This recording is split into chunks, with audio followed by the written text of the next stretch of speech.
Hello there everybody, it's Crispy Bacon here and welcome to the first ever Premier League prediction video. I hope you all enjoy it, and if you do enjoy it, make sure you drop a like and subscribe because I'd really appreciate it. My goal of today's video is to reach 5 likes, so if you wouldn't mind smashing that like button or even bicycle kicking it like Alejandro Garnacho, I would be over the moon, just like Garnacho when he tried his bicycle kick.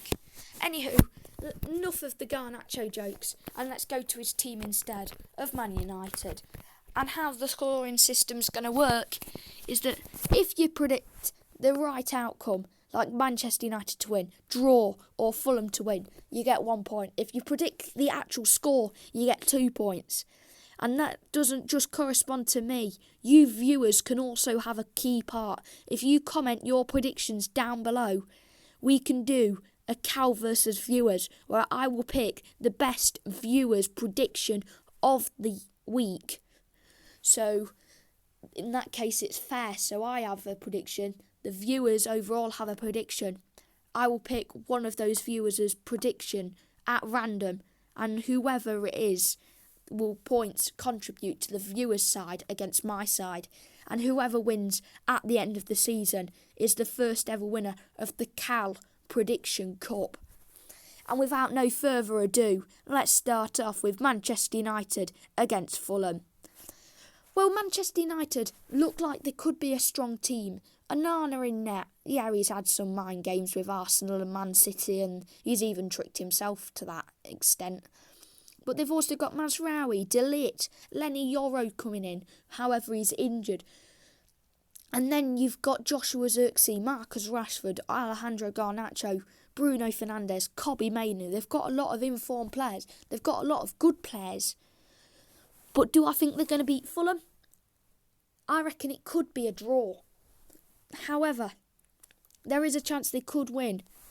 However, Fulham also have a fighting chance now because they've got Emile Smith-Rowe. Yeah, they might have lost Joao Palhinha and Bobby Decordova-Reid, but when you sign a player like Emile Smith-Rowe, and then you've got Andreas Pereira, Willian, Alex Iwobi, Rodrigo Muniz or Raul Jimenez, Bernd Leno in between the sticks. They've lost Tosin Adarabioyo and Tim Ream, their centre-back partnership though, and that could hold them back. I'm still gonna go for a Man United win, however, but I'm going to give it 2-1, and I reckon Emile Smith-Rowe could score. And then we move on to the Saturday games. TNT Sports, Ipswich's first game back in the big division. Kieran McKenna, the manager. They've got Amari Hutchinson. They've got Liam Delap. They've got Jacob Greaves.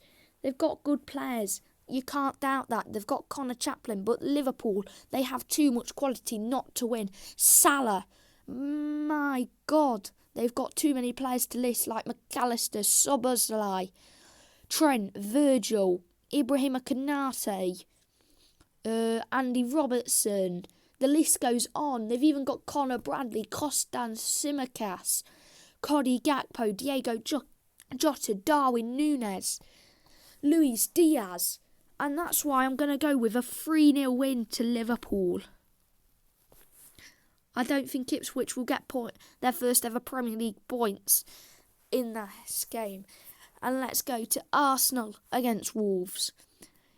Now, Arsenal against Wolves. We've seen Wolves upset big teams before, like Man City a season or 2 or 3 ago, when they had Adama Traore. However, Arsenal, they're a good side, and if you haven't seen my Premier League predictions video, then make sure you go check it out after this video, because trust me, it will show you some surprises. However, Arsenal are not a surprise in my eyes. They're a team that could win the Premier League. They're a team that should win the Premier League. They're the team that would deserve the Premier League. But will they win it? Man City will go on another Christmas run, I guarantee it. Arsenal will become the bottle jobs again, and they'll become like a Bournemouth kit with BJ 88. They'll bottle job it 88 times in a row, and yeah, Mikel Arteta will be rolling around in his grave with Arsene Wenger. However, they're going to start the Premier League season off nicely. I'm going to go for a 2-0 win to Arsenal.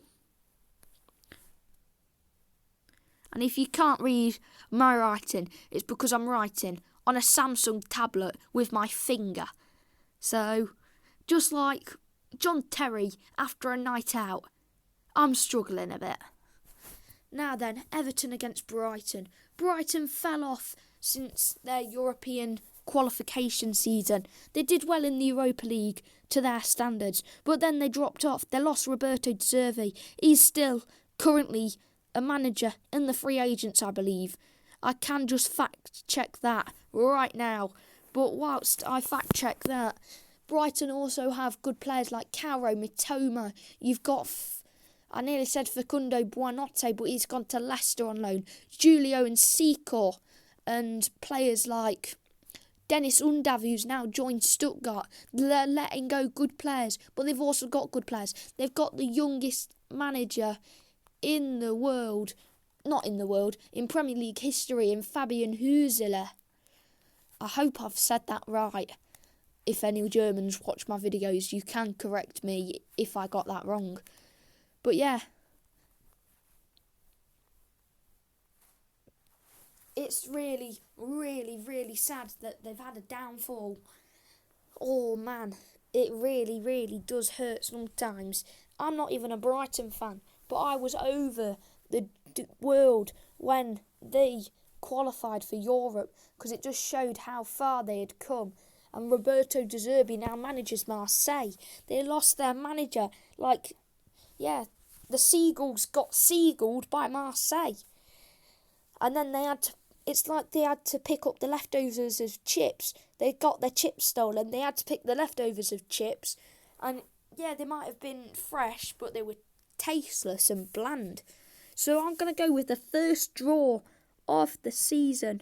And I'm going to go with a 2-2. Now then, Newcastle against Southampton. How are we, lads? No, that's Scouse. Hooray, the lads. That's it. Newcastle, a team that defied the odds qualifying for the Champions League and then left without a fight. It was almost as bad as Anthony Joshua against Alexander Usyk. But it was so nice he had to do it twice and got beat again. Just like Newcastle against Dortmund. I mean, I did think they actually beat Dortmund once, but with my memory, I can't even remember. However, let's focus on Southampton's side. A team that causes trauma for me, because my dad's a Leeds fan, and it would upset him very much if Southampton survived. And Leeds got absolutely whooped against Middlesbrough, which was also a double win for me, because I'm a Derby fan. We win in the Carabao Cup, and then we get to watch Leeds get beat. Yippee. And if you haven't seen my Derby County My Thoughts game against Chesterfield, please check it out, as I will greatly appreciate it after this video. And now Nottingham Forest against Bournemouth is also a good game. You got the ends of Newcastle and Nottingham Forest against the south of Southampton and Bournemouth. And I'm going to do a double score here. 1-1 with Newcastle against Southampton and 1-1 for Forest against Bournemouth. Yeah, you heard it right. I'm predicting a Premier League side that has been here in the Champions League to draw against Southampton. That's as crazy as John Terry with Wayne Bridge. Yeah, that's a party. Don't get John Terry drunk, otherwise Wayne Bridge, you got to watch your back. West Ham against Aston Villa up next. Aston Villa definitely going to win this. However, West Ham are the dark horse of the Premier League. Oh, they're like Senegal in the World Cup. They're like ready salted flavouring crisps on Pringles. They're like sour cream onion on a bag of Walkers. I wish that would happen, but it won't. That's my point why they're a dark horse. They've signed so many good players, like Niklas Füllkrug. Once again, if there's any German viewers, please correct me if I'm saying the German names wrong. And then you've also got players like Jared Bowen staying at the club. And then they've signed Guido Rodriguez, Crescencio Somerville from Leeds, and other players like Max Kilman. But do I think they're going to beat Aston Villa? I reckon it'll be the tightest game of the match day. But I'll go with a 3-2 win to Aston Villa. What a way to start Saturday night football. And then you got Sunday the 18th of August. Brentford against Crystal Palace. Quick fire scoring. I'm going to go 2-0 to Crystal Palace. Now then, Chelsea against Man City. The biggest game of the match day. Chelsea with Cole Palmer in form from the Premier League and the Euros. Man City with Euro winner Rodri. They've also got good players like Kevin De Bruyne. And when I say good, they're top notch. You've also got Phil Foden, who did die off little bit of Euros, but still good nonetheless. And then they've got Savinho. They loaned out Jan Couto to Dortmund, so I can't say that. Meanwhile, Chelsea are useless. Their kit's useless. Their management useless. They sold Conor Gallagher and scammed Atletico Madrid. It's just bloody dirty-minded games from Chelsea. It's like walking into Toy Story movie and not seeing Woody. It's so bad. It's just bad by Chelsea. Organisation shambolic. I hate Todd Bowley. I'm not even a Chelsea fan. Once again, I am a Derby fan. And if you want to see the Derby thoughts, please tap my channel and it will be there. But yeah, Chelsea, you've let yourself down. You actually used to be a good team that challenged for Premier League titles. Instead, you're probably challenging to finish top of the mid-table Mandams. And that is why, yeah, we had a cracker of a game last season, but I'm not expecting that to happen. 2-0 Man City. Foden and Haaland to score. And finally, Leicester against Spurs. A quick prediction. Spurs to win 4-1. And that might be the biggest margin of the Premier League so far in my matchday predictions. But that is what I'm predicting. Spurs have a very good side, and I'm expecting Brennan Johnson to score. I'm also expecting Dominic Solanke to score. And that is all we've got time for today, ladies and gentlemen. Thank you for watching. Make sure you drop a like and subscribe. Leave your comments of your predictions, because obviously I need viewers to comment. Otherwise, the inaugural Cal versus Viewers Cal Prediction Cup cannot go ahead. So I need your help desperately. Share it with your friends. Share it with your family. Share it with people you know who like football. And let's get my channel some people to comment with. Thank you very much for watching, and I'll catch you around in the next one.